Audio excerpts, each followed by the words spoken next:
Avatar always was a revolutionary TV series, but I don't need to tell you that. The fact that there was a sequel, and that the sequel is getting a sequel, and that the series now has books, comics, video games, movies, and even a whole freaking Netflix live-action adaptation tells us so. But what was it that made Avatar so great? Was it the lore? Possibly. Was it the powers? The music? What was it that made Avatar so legendary? I feel, personally, that it was the characterization. The series perfectly displayed what it meant to be a responsible youth, the pains of growing up. You still want to play, you want to go elephant koi riding, or you want to duel the Mellon Lord. But then the series shows you that despite the fun, the comedy, and the one-off adventures with a gang of peace-loving minstrels in a cave of love, there's more adult issues, such as morality, holding to your principles, fighting for or letting go of love, surviving in a world that hates you. A bunch of concepts proceeding to have a head-on collision inside the liminal space we call puberty, when children become adults. The transition isn't always easy, and Aang himself is the best representation of that for us. The responsibilities of being Avatar taking him away from what he viewed to be his family, his father figure, Gyatso, his inability to accept that responsibility resulting in much death. And finally, the responsibility forcing to break his most deeply held moral belief that any form of killing, no matter how justified, is wrong. Even the past avatars began to tell him he needed to make a compromise, and so often, the world tells us the same. But Aang got lucky. A lion turtle appeared to him and gave him a chance to fulfill his mission without killing anyone. The fifth element, energy bending, an element no avatar had ever possessed before. With it, he stopped Ozai and managed to peacefully neutralize him by taking away the powers he had used to harm others. But what if Aang never met that turtle? What if Aang never learned energy bending? Well, enough suspense. Let's find out. Welcome to the Amagi. Before we begin, only 25% of our viewers are subscribed. So if you're a fan of the video, please like and double check if you are subscribed. And with that out of the way, let's get into the video. Aang had been so tired. He had not truly slept in days, and who could have blamed him? To know your destiny was here, perhaps the most important thing you would ever do in your life. All of it presented to you with the preface of don't screw it up. Ozai was always in Aang's dreams, whether in the form that was reality, in some monstrous form, or even in the shape of the Mellon Lord. All of them existed in those dreams, over-exaggerations of a simple man with talent and drive, seeking to do evil. And despite Aang having so much more expertise in all of the other elements, even coming to learn how they complemented each other, he was still filled with fear, and that kept him up. Had he been any weaker of a soul, he might have cracked. Or maybe he did crack, and he was just unaware. But whatever it was, the sleeplessness, followed by the moral dilemma he had faced, saying, if you lose, you would die and the world will suffer, followed by saying, the only way to truly win is to kill him, which was something Aang did not want to do. He so desperately did not want to do it. The way to their final battle was one filled with terror, Aang hardly able to stand from the fear. They wanted to be there to help him. Katara, Sokka, Toph, Suki, but they each had their own battles to fight. Through pure luck and maybe a fracturing psyche, Aang, despite having been locked out of it previously, was now able to enter the Avatar state. The previous holders of the title all working together under one accord to help their failing incarnation stand strong in the face of this. Kyoshi was enraged by his weakness, though Roku was far kinder and more understanding. We ask too much of him. He's the Avatar. Whether it's too hard or not isn't any of our business. It's his job to defend the world, she commanded. Roku possessed a more measured spirit. Despite being the latest avatar of fire, he never was much of a hothead. Not anymore, at least. With age came wisdom, and with wisdom came control. You aren't wrong, Kyoshi, but do you not remember when you were 12? How hard it was? I remember it being hard, but not for the same reasons you do, she said. Roku nodded. Indeed, but have mercy on the boy. He's just a child like any other, the weight of the world upon his shoulders, and he's understandably cracking. It was too early to tell him his destiny. They couldn't wait any longer. The air nomads are no more because they waited this long. It is unfortunate, but even still, because he is so young, he falters now. We must be his strength. Even if it seems shameful to you, he cannot do it alone, and we shouldn't expect him to. Even if he is the current avatar, that does not absolve us of all responsibility. We too are avatar, and we can do things, so we must. Not only for the world, but for Aang himself. Roku's words resonated with Kyoshi. As tough as she was on the exterior, she did have a soft center. Fine. For this time, I will overlook my distaste for this, and will aid him. But when we buy him the time to grow up, he will grow up. He can't remain like this forever. Through the power of the previous avatars, Aang was controlled, empowered to face Ozai, and through the power of the avatar state, he was victorious, capturing Ozai, locking him to the ground, encapsulating his arms in stone like a prisoner. The avatars were ready to kill him, and Ozai welcomed it. "Do it!" he commanded. But what the other avatars had not taken into account was the strength of Aang's convictions. "No," he told them, wresting control of his body away from his elders. This was in no way his smartest move. Locking away the avatar state, he stood there before Ozai. As his hands were pushed out in front of him, he knew he could do it. He could kill him. "This fool is going to squander it," Kyoshi spoke from within to Roku. "Aang, you know what you must do," Roku whispered into Aang's mind. The power of Sozin's comet was so that all of the avatars, Roku was the only one still able to connect with Aang. Aang knew Roku was right. He needed to kill Ozai, even if he had to bear this guilt for the rest of his life. Preparing to bend fire straight into Ozai's face, Aang saw Ozai's startled stare, and for a moment, he saw the baby that had been in those photographs. Despite everything, despite his age, his evils, his mistakes, the memory of innocence still stared back at him. What once had been a little baby, so happy, so kind, twisted either by teachings or its own selfish desires unrestrained, Ozai had become what he was today. And a part of Aang wanted to hope that Ozai could be reasoned with in some way, his ability to fight pacified, so he may be forced to learn a new way in life. But such a thing did not exist. The only thing Aang could think of was maiming his body, and even then, doing so would be so brutal, it might not be any better than killing. Not to mention, he didn't need his hands or even his feet to firebend. True firebending masters could issue flames from any part of their body, including their mouth, and Aang could not remove Ozai's mouth. He was reaching his breaking point. He felt as though he might have a heart attack, even as young as he was. He took a step back, feeling as though he might pass out, but he caught himself and focused on his breathing. The same meditation he was taught by Gyatso. In, out. This pattern would allow him to clear his mind. He needed to quickly reconcile his beliefs with his duties. Was it okay for a pacifist to kill a man if said man was going to kill other men? What was the cost of pacifism? And for what purpose did pacifism even exist, if not to preserve life? Could killing itself be a pacifistic practice? Roku kept whispering in his ear, trying to get Aang to give back over control, if only to Roku. "Please, Aang, you can't fail now. Give me control. Strike your back against the rock again and cover your eyes. I'll accept all the guilt and blame. You'll have no blood on your hands." "I can't do that," Aang said. "Because if I give you control knowing what you will do, I will be just as culpable by standing in support of your actions." "Aang, we don't have time to ponder philosophy, please. Just give it to me. We'll deal with it later. Are you not willing to do anything for this world? Even die?" "I am willing to die." "Then be willing to sacrifice just this once. Even if it kills you inside and out, give me this so we can save lives. That's what you're meant to do." Aang took a deep breath. Ozai was cunning though.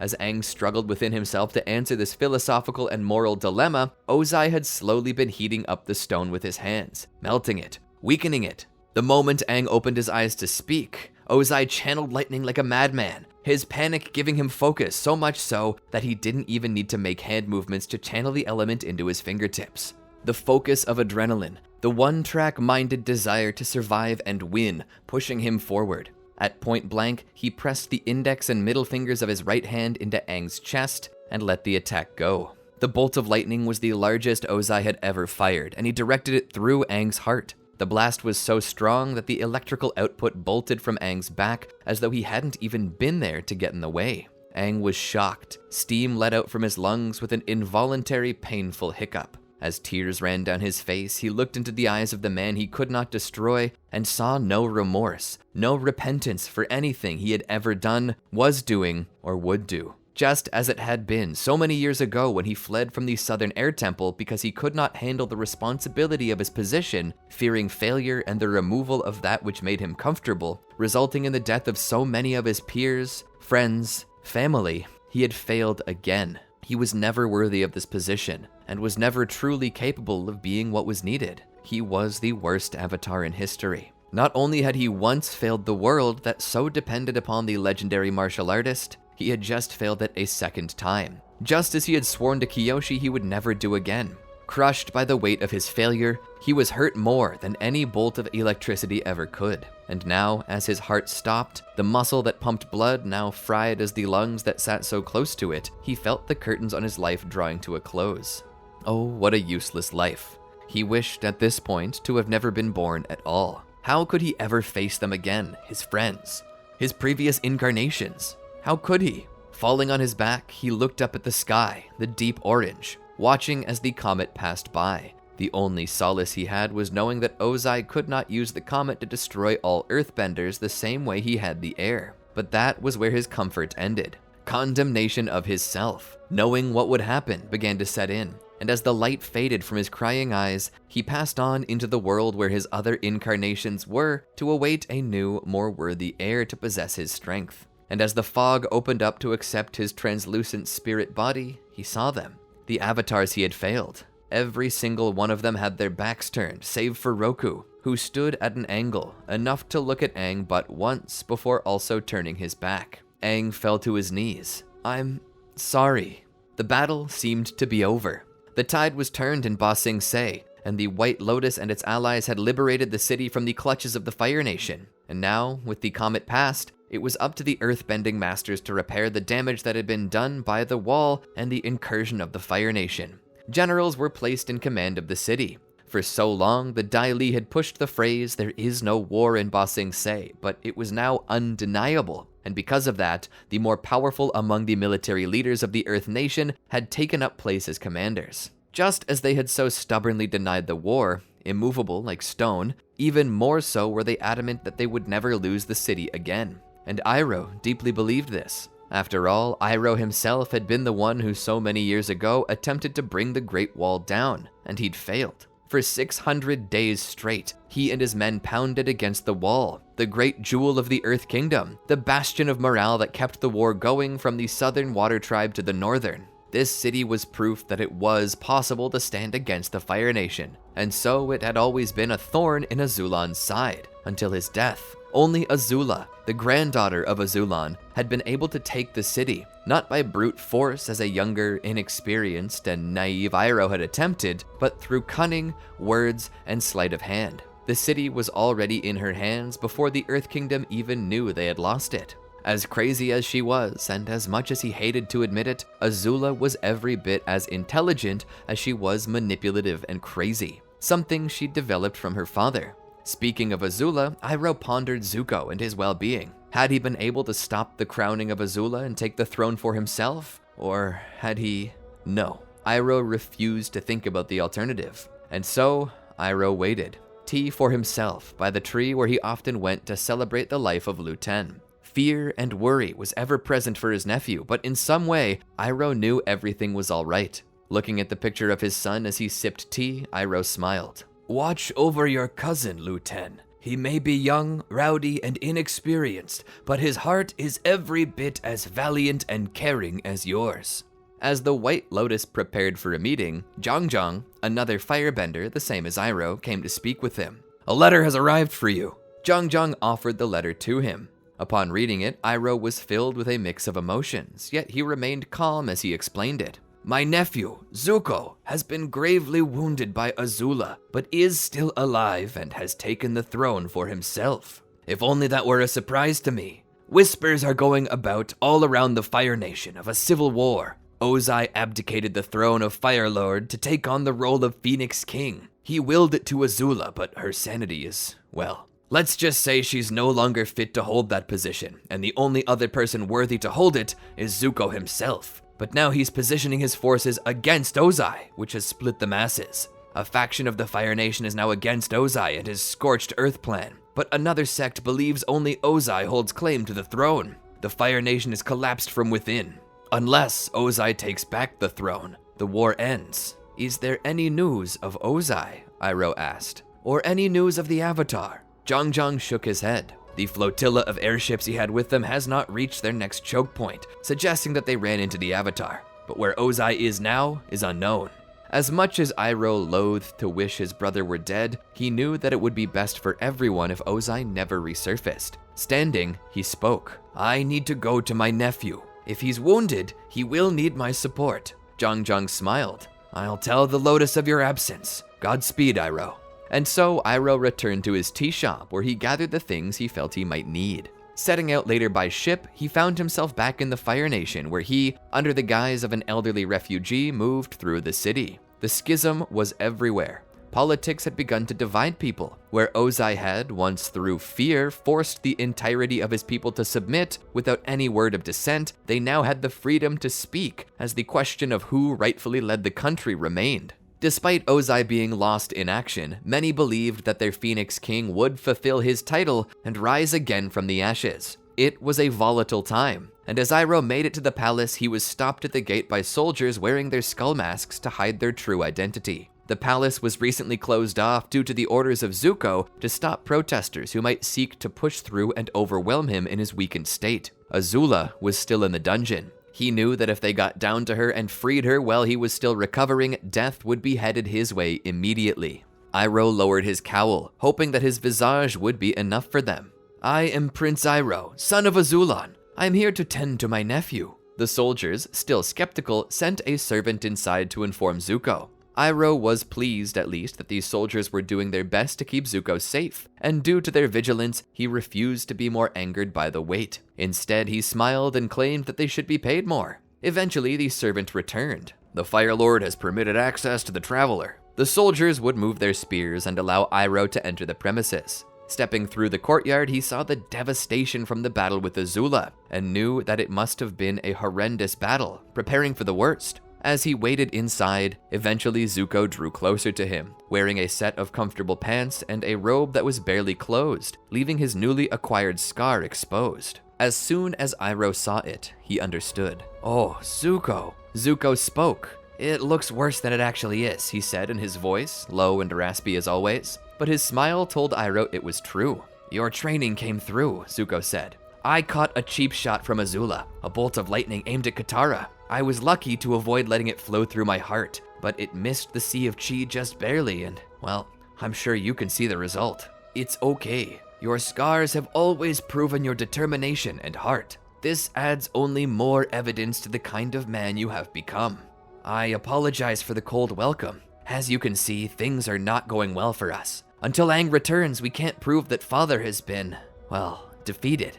The words stung the lip for Zuko as much as for Iroh, it seemed. More proof of the man Zuko had become. If the Avatar could find a way to defeat Ozai without killing him, I'm sure he did. For now, let us rest. Where is your sister? She's in the dungeon. I wouldn't try to talk to her if I were you. She's not healthy. She's not eating, sleeping, or letting anyone near. Perhaps that is why I should visit her. Zuko nodded. If you wish, you may, but I think it's best for everyone that I not be there. I'm going to take this time to work on my injuries. My most trusted guards are down there. If you have need of anything, let them know. Iroh nodded. As he descended the stairs to the old dungeon, he saw the soldiers posted. They weren't wearing their masks. It was only then that Iroh understood that the guards of the palace were members of the 41st Army Division, the ones Zuko had saved when he confronted his father years earlier. It was no wonder he trusted them. They owed him their lives, and as such, they were his most staunch supporters. Moving past, he walked to the cell where Azula was being held. Looking in at her, he saw how disheveled she looked, her eyes wide, staring off into nothing, her body covered in pink scratches from the extremely long fingernails that she'd been cultivating. Her hair was a mess, cut in strange ways, going everywhere. At one time, she had been a symbol of beauty, and now she was bony, starved of her own accord, and all of the darkness and vileness that existed in her heart had spilled out like toxic waste, corrupting her very appearance, having her look as ugly on the outside as she was on the inside. And worst of all, this ugliness was hurting her. Azula, he said with a slight bit of disappointment in his heart. She didn't react. Azula, he questioned. She perked up for a second. Turning her gaze toward him, she began crawling toward the door, only stopping when the chains around her feet stopped her. Her straitjacket tight, gloves keeping her from harming herself further, she smiled brightly, her eyes filled with an odd mixture of fear, insanity, and happiness. "Uncle!" she called out in a voice so unlike her own. "Did you do it? Did you and Lu Ten take Ba Sing Se?" she asked. "Did you bring me another doll? I loved the one you sent me so much. She's my favorite." Iroh's heart broke. "No, Azula, I didn't bring you one this time, but I'm free to return to Ba Sing Se whenever I desire. When I return there, I promise to buy you as many dolls as you desire." She nodded her head vigorously. Yes, thank you, Uncle, thank you." There was a twitch in her eye. Iroh looked back. "May I enter this room?" he asked. The two guards looked at each other before returning their gaze to him. "Are you sure you want to, Your Majesty? She may be wearing flame-retardant gloves, but she can still be dangerous. She's got the mouth of a dragon, and more than once we've nearly been burned by her breath." "I understand the risks. May I please?" They looked at each other again before nodding. "Yes, but we'll have to lock you in for Prince Zuko's sake. Are you okay with that?" Iroh nodded, and so the guards let him into the cell, closing the door behind him. Iroh drew closer to Azula as she almost seemed to draw closer to him like an overly excited puppy. Kneeling down by her side, Iroh spoke. "Azula, look at your hair. What happened?" "I cut it myself. Aren't you happy?" Iroh didn't have the heart to tell her no. "Yes, your hair is very beautiful." She hugged up against him. She'd truly gone bonkers. Even in her younger years, she never showed him this level of affection. It was pitiful. Iroh hoped that maybe they might be able to bring her back from the edge, restore her mind, and also maybe mend her heart. If possible, Iroh wanted to rehabilitate Azula, but it seemed like a long and rocky road. But the journey of 1,000 miles always began with a single step, and that's what today was. Cradling her in his arms, he began to sing her a song he had always sung to the children in his life to calm them. "Leaves from the vine, falling so slow, like fragile tiny shells drifting in the foam. Brave little soldier boy comes marching home." Azula appeared to deeply enjoy it. "Azula, I've been told you have not been eating," he said. She seemed to clam up. "Will you please eat? You need to regain your strength. How else will you be able to leave this room if you don't eat?" "Nothing they make me is any good," she said, a hint of her old snobby nature coming out. "Well, how about we fix that? What is it that you would like to eat?" he asked. "I want octopus balls from the restaurant we always used to go to. Spicy." Iroh smiled. He called to the guards. "Go bring us some octopus balls from Zuato's shop." "Zuko?" Azula said with a question. Iroh looked back at her. Your Grace, you should step away," one of the guards said, fumbling for the keys. "Zuko?" Azula shouted, her face snarling in anger. "Zuzu!" she shouted as a blue fire escaped from her lips into the air. Iroh hardly avoided it. Crawling back, the guards helped him stand and pulled him out. "Zuzu!" she screamed, crying like a child, breathing flames, her body flailing in all directions. "I hate you, I hate you, I hate you, I hate you!" she screamed between heavings of air. "She's very sensitive to the Fire Lord's name." Iroh watched in horror as she tweaked like a woman possessed. "She'll be like this for at least 30 minutes, the guard said. "I think it's best you just head back up, Your Majesty. We'll ensure she eats, I promise." Iroh, unable to watch this further, nodded and turned to leave, her screams and blue flames echoing down the hall behind him.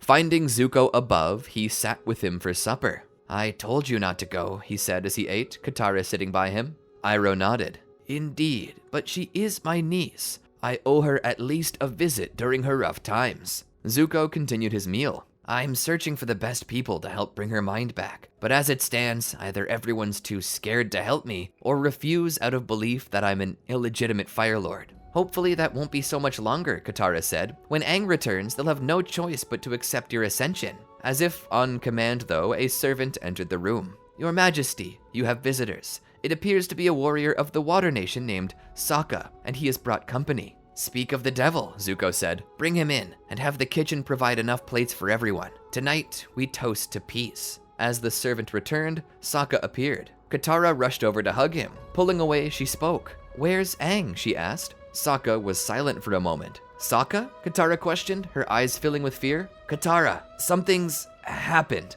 Tears began to stream from her cheeks. "No." As they ate, Sokka began to explain what he found. He explained how he, Suki, and Toph all met up and began to search for Aang and Ozai. However, when scouting the location of a final battle, they found a body. that body being Aang's. There was no sign of Ozai. I knew he'd dropped the ball on it, Toph said. Twinkletoes was always too soft for his own good. A disgrace of an earthbender. Toph, Suki exclaimed. You can't just talk about him that way. It's not like he's here to stop me, she said. Katara, in anger, tossed her drink into Toph's face. Was that bending, or just a hissy fit, Toph asked. How dare you speak about Aang that way? Just calm down, Katara, Sokka said, trying to smooth things over. Zuko was also attempting to do so. All the while, Iroh continued to sip from his tea, watching everything go down, taking into account everyone's feelings at once to formulate an interpretation. You don't know Aang even half as well as we do, Katara said. You haven't seen the things we've seen, his strength. You dare come here and spit those words at us? If he's dead because of his earthbending, then maybe we should blame the teacher. Maybe you should, Toph said, standing up, her feet causing a small tremor in the room. Katara stopped for a second to understand. As Toph stood there, she began to speak, every second more water forming and dripping from her dead gray eyes. Maybe you should blame his earthbending teacher. If she'd been any better, she would have instilled a deeper willpower into him, got him to understand when to drop his naivete. Then maybe he wouldn't have gotten killed. Sokka sat down to cover his face, knowing that this was where it was going. Katara was shocked. Toph, I didn't. No, you did. And worse still, you're right. It is my fault. I was his teacher, and I failed him. Toph stood and ran out. Katara fell back into her chair. Man, I feel so horrible. I didn't know. Iroh spoke. It seems we're all suffering in some way or another. And when we're in pain, it's easy to miss the pain someone else might be in. Does that make us a monster? No, but it is a lesson to learn. Pain is universal, and everyone handles it differently.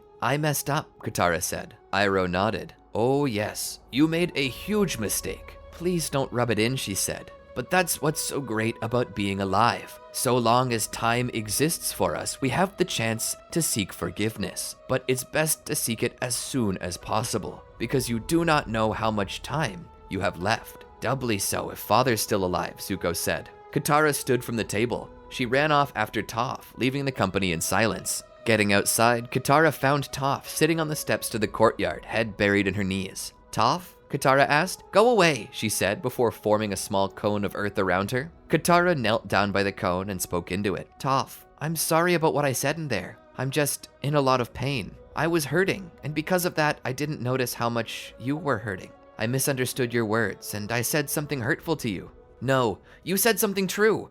I was his teacher. I should have done something to help him. Katara shook her head. No, I was his teacher even longer than you were. He had a deeper connection with me because... She thought back to their kiss. For many reasons. I should have helped him when I had the chance. This is more my fault than anyone's. The stone wall came down as Toph launched out at Katara to hug her, wrapping her arms around Katara's neck. We both failed Twinkletoes. Never again. We'll never again fail him. As Zuko opened his closet, he began to pull from it a new outfit to wear. Something more regal, yet fitting for war, just in case. If the Avatar is dead, then surely your father is still alive, Iroh said. Of course he is. There's no other option. He's a cockroach. That means the people have a right to dispute your claim to the throne. And if word reaches them, which Ozai will be sure to let them know, it will be civil war until only one of you is left standing. You're not telling me anything new, Uncle, Zuko said as the servants began to help him get dressed into this more fitting outfit. Something not too unlike what he had worn when chasing the Avatar all those months ago, but with a touch more gold trim. What I'm telling you is you need to be prepared to face your father again. Only you can face him now. If anyone else faces him, your reign will continue to be seen as illegitimate. What do you propose I do? The last time I was challenged to an Agni Kai by him, You were burned. That is true, but you must cast off your fear, Zuko. Your father is coming here, whether you're ready or not. Are you willing to let the victories so many gave their lives for be in vain?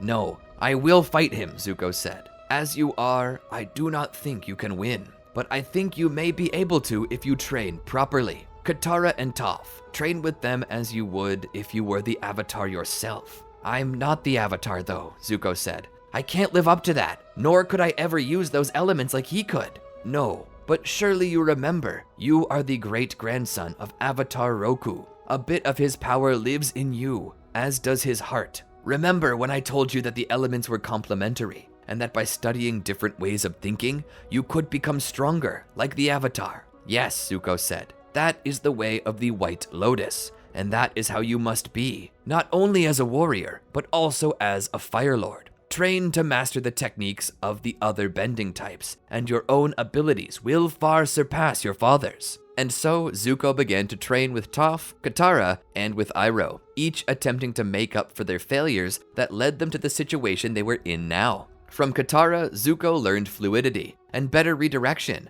not of lightning, but of fire itself. Once fire was out of the body, it was at the mercy of whoever had the most control, and Zuko would be the one to take it. From Toph, he learned the value of a strong stance. The stronger his stance, the more power he could push into his strikes without being moved. Through it, he could overpower attacks with greater defense, and could pierce any defense with his strength. From Iroh, Zuko learned how to further master his breathing to ensure he had a deeper well of oxygen. Air was an important part of any firebending attack, and was used to illustrate to Zuko how every element was connected. Even if the air nomads were gone, the element they used was required to increase the potency of Zuko's flames, just as their breathing techniques had allowed them to regulate body temperature regardless of their climate. As Zuko continued to train, he remembered all of the times he fought Aang, all the ways Aang moved to avoid him, and began attempting to emulate this. Though Zuko could only bend one element, he was finally beginning to understand what made the Avatar so strong. It wasn't the elements he mastered, but the discipline of them that gave him the greater strength and versatility. Not much longer after he began training, though, word reached the capital that the Phoenix King was alive and returning to claim his throne. This began riots all over the capital, insurrections that were only put down with the help of Katara, Sokka, Iroh, Toph, and Division 41. Stability was hard fought, but maintained. That was until the distance showed smoke on the horizon. A fleet was coming. There was no way their little military could muster the strength to fight a conglomerated fleet that had been built from the remnants of failed invasions. There is only one way your father will allow, only one way any will accept, Iroh said. You know what you must do. Zuko nodded. Taking paper, he wrote a letter and attached it to a carrier pigeon's foot, sending it to the fleet. The letter spoke simply, Agni Kai. The response came quickly and read, accepted. From here, Zuko gave clear instructions to his military to make a path for Ozai. Word went out that the fate of the nation and who would hold the throne would be determined by the ways of tradition. When such a question came about, the only way to properly answer it was through Agni Kai, to the death. And so Zuko stood there in his robe, awaiting his father's return. It was bittersweet. By the end of this day, one of them would die. Zuko would either be taken out of the world by the man who brought him into it, or Ozai would become the victim of patricide. It wasn't something Zuko wished to have on his conscience. Killing was one thing, but killing a family member was another. Iroh put his hand on his shoulder to reassure him before stepping away. Not long after, Ozai and his band of onlookers entered the palace. Zuko stood there, his face furrowed in anger. Ozai smiled smugly before casting off his robes. Zuko did the same. As Ozai looked at Zuko's new scar, he spoke. Scar on your eye, scar on your chest. I never took you as a glutton for punishment, Zuko, and yet you stand before me now, seeking yet another scar. You've scarred me enough for one lifetime, Zuko said.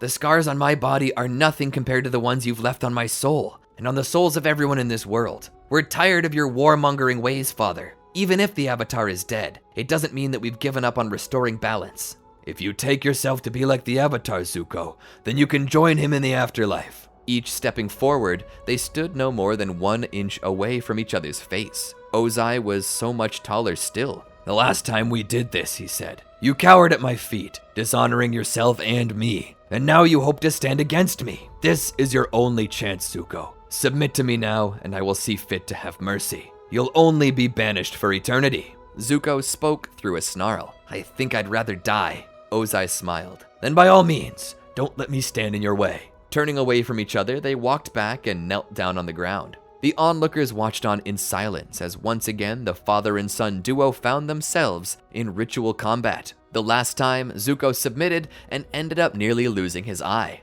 But now he stood there as an equal to Ozai. An odd mix of contempt and pride crossed Ozai's face, but soon it would be replaced with pure rage as the battle began. Ozai was the first to attack. Zuko dodged. Zuko took a deep breath, and as soon as he hit the ground, he swept his leg, causing a wave of flames to approach Ozai. With a roar, Ozai commanded the flames to part, and they obeyed. He began to strike out, 3 jabs sending fireballs at his own flesh and blood, before entering a spin to send another fireball at Zuko. Using his own flames from an open hand, he chopped the first 3 flames in 2 before grabbing the 4th out of midair like a waterbender might grab waves, before redirecting it back at Ozai, who punched through the flame with ease. "You've gotten stronger. I'd begun to think your exile had done nothing for you. Now I see that there's more to your battle with Azula than her submission to insanity. But I'm an entirely different beast, my son. You won't find the same weakness twice." "You're just as insane as she is," Zuko said. "The only difference is that you don't know it." Ozai's smile slowly faded into a scowl as he let out a roar of flames. He took 2 steps forward, his flames turning into a whip in each hand, which he then began to strike at Zuko with. As the whip cracked, it let off more flames to dodge. Zuko began to realize. It's not like it should have been surprising, but now clarity had come to him. Ozai's strength was only as strong as his selfishness, which could not exceed one person, and though strong, was only about himself. Zuko's power was drawn from love and passion, from his desire to protect the world from this man. His power came not from one person, but from every person. Looking back at his uncle, at his friends, Sokka, Toph, Katara, Suki, he knew that each of them represented something worth fighting for. And as for Aang, the last airbender, now dead, the extinction of an entire way of life, a path all other elements save fire would soon go down if his father had what he wanted, Zuko turned back and filled himself with this fire.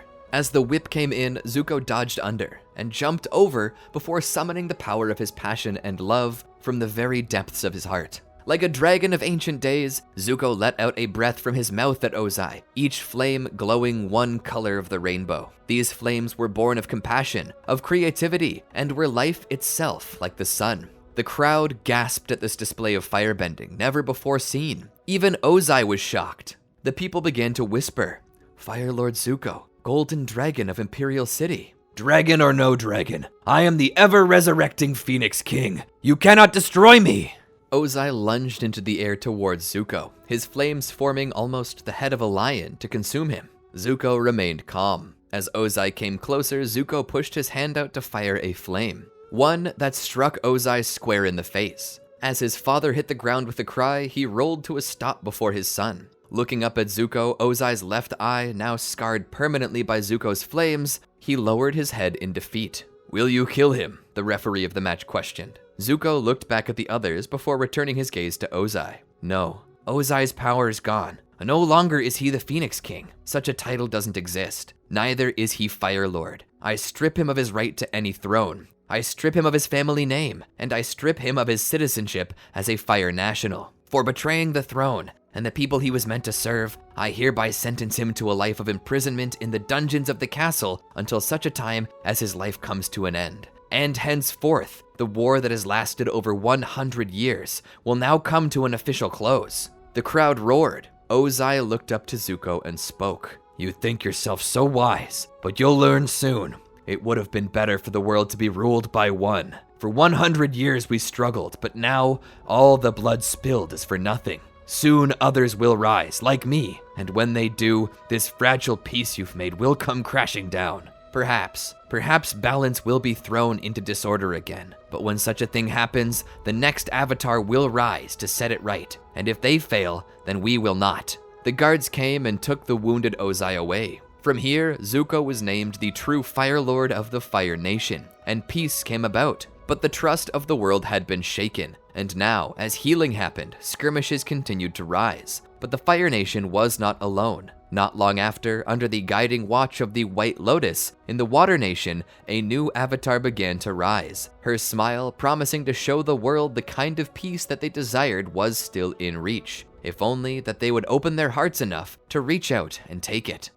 And that's where I'm gonna call it quits. I really enjoyed making this video. I hope you all enjoyed it as much as I did. One thing I always thought that should have been done was that during his final Agni Kai, Zuko's battle with Azula should have been longer, and should have seen Zuko using the same fire the dragons showed them. If that had happened, the wonderful scene would have got even better. Near perfect, actually. I'm glad I got to use the dragon fire here, and hope it was pleasing to you. So tell me, what did you think of the story? Was it good? If you enjoyed it, be sure to let us know in the comments below what your favorite part was. Don't forget to like, subscribe, and ring the bells to be notified when the next video drops. And be sure to check out these other great videos from our channel. Until next time, peace out.